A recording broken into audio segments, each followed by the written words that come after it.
The first complex logic function using logic gates that we're going to put together is called a decoder. Now a decoder has n inputs and 2 to the n outputs. So for instance, if n equals 2, then I have 2 to the 2 or 4 outputs. Now a characteristic of a decoder is that only one output is 1 at a time and all the others are 0. And each input pattern, each unique input value, produces a unique output. Let's look at an example of what's called a 2 to 4 decoder. Now a 2 to 4 decoder has 2 inputs and 4 outputs. So let's take our 2 inputs and just label them A and B. I have my 2 inputs, A and B, and I have 4 outputs. Now I'm going to give them a certain names, which will be a little more clear later on. Let's call them out 0, out 1, out 2, and out 3. Now let's look at the number of different input values and what happens to the output. So first of all, if A and B are 0, 0, and let's look at that first gate. I have 2 bubbles. Remember, those bubbles represent inverters. So I have 2 bubbles at the inputs of this AND gate. So this output will be 1 if A, B equals 0, 0. Now what happens to the other AND gates? Well, the second AND gate, the B is non-inverting, and I have a 0, so that forces the output to 0. The third AND gate, the A is not inverted. It's going straight into that AND gate, so that output is also 0. And then the last AND gate, where both inputs come in straight in without being inverted, they're both zeros, so the output's going to be 0. So here's that characteristic of a decoder. For the inputs 0, 0, the top AND gate has a 1, and all the other outputs are going to be 0. Now let's take an example where I have A equals 0 and B equals 1. Well, that top AND gate is going to be output of a 0, but then the second AND gate is now going to be an output of a 1. So here I have a 1 if A, B equals 0, 1. And again, all the other 3 AND gates are going to have an output of 0. Now when I have an input of 1, 0, then the third AND gate becomes a 1. So here I have a 1 if A, B equals 1, 0. And then finally, when I have 1, 1, it's the last AND gate that becomes an output of 1, and the other 3 AND gates have output of 0. So here I have 1 if A, B equals 1, 1. Now, how many gates do I have? And let's think in terms of basic logic gates of AND, OR, and NOT. Okay, if we look at AND, OR, and NOT gates, how many gates do I have? Well, we can just count them up. So you can see it's pretty obvious I have 4 AND gates, and each of those bubbles represents an inverter, so I have 4 inverters, and so I have a total of 8 gates in the circuit. Now I can do this a little bit differently and actually reduce the number of gates. And this is going to be kind of a general methodology that we use in order to create logic functions. So I'm going to redraw this a little bit, and you'll see that I can actually get rid of some inverters. So we're going to draw it this way with A and B coming in from the top of our diagram. So I take A and B, I have them come in from the top, and I'm just going to draw a long wire for each of those because I'm going to make connections to AND gates. Now what I'm also going to do is I'm going to invert A and invert B. So I'm going to draw an inverter for each of those.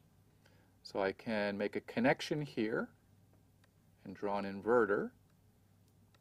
And I can also extend that down. And for B, I'm going to do the same thing. I'm going to draw an inverter and extend that down. So now I have available to my AND gates both the true value of A, the value of 1, and the complement value. When it's 0, then the output of this inverter value will be a 1. We call these the true and the complement value. Now let's do the same thing here, let's form our 4 AND gates from these values of A and B with their true and their complemented values. Here's my first AND gate. Now, in my original diagram, we see that we have 2 inverters at the input, so we're going to grab the inverted values of A and B. So we're going to tap off of this point here and tap off of here, and this is my output, out 0. So it's the same function, but I'm just using these inverted values that I have going into my circuit. Now let's look at the second logic gate, the second AND gate, I should say. Here we're using the inverted value of A and the non-inverting value of B. So I take the inverted value of A, and I take the non-inverted value of B, and this is out 1. Let's do the same thing for the last 2 gates. So this one, I take the non-inverting value of A, and here I take the inverted value of B, and this is out 2. And then finally, in the last gate, I take the non-inverted values, the true values of A and B. So I make the connection to the true values, the non-inverting values of A and B, and this is my final output. Now, what's the advantage of doing this? Well, actually, you see that I've saved 2 inverters by taking the values from the top and inverting them and then sending those down the circuit this way. I've eliminated 2 inverters, so I have a smaller circuit and potentially a faster circuit than my previous circuit, my original circuit. Now that we've seen how a 2 to 4 decoder operates, let's draw out the truth table for a decoder. Now our truth table has 2 inputs, A and B, and it has 4 outputs. So let's draw those out. I have 2 inputs, A and B, and then I have 4 outputs, out 0, out 1, out 2, and out 3. Now there are 4 possible values of A and B. Let's write those out. 0, 0, 0, 1, 1, 0, and 1, 1. And when A and B are both zeros, then out 0 is a 1, and the other outputs are a 0. So I have 1, 0, 0, 0. When I have 0, 1, I have 0 for the first output, 1 for the second, and then zeros for the last 2. And then we can just fill in the other rows as well. So I have 0, 0, 1, 0, and then 0, 0, 0, 1.